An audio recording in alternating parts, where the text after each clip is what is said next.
Maswerteng gabi po mga ka-STL. Narito na po ang resulta ng STL Isabela para sa araw na to, second draw. April 29, 2025.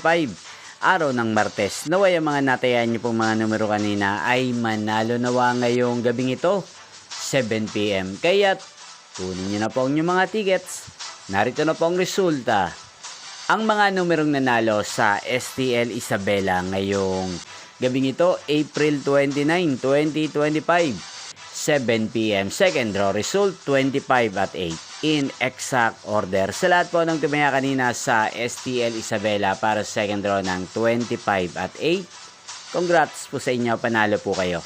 At ngayong gabing ito sa STL Isabela, atin pong i-shoutout si Ate LC ng Isabela na lagi din pong nanonood sa channel na to. Shoutout po sa inyo, Ate LC. Sana po ay nasa mabuti kayong kalagayan. Sana iswertihin din ang mga numerong tinatayaan nyo sa STL Isabela. Inyo pong napanood ang resulta ng STL Isabela. Magkita-kita pong muli tayo bukas ng alauna ng tanghali dito po sa channel na to. Thank you for watching.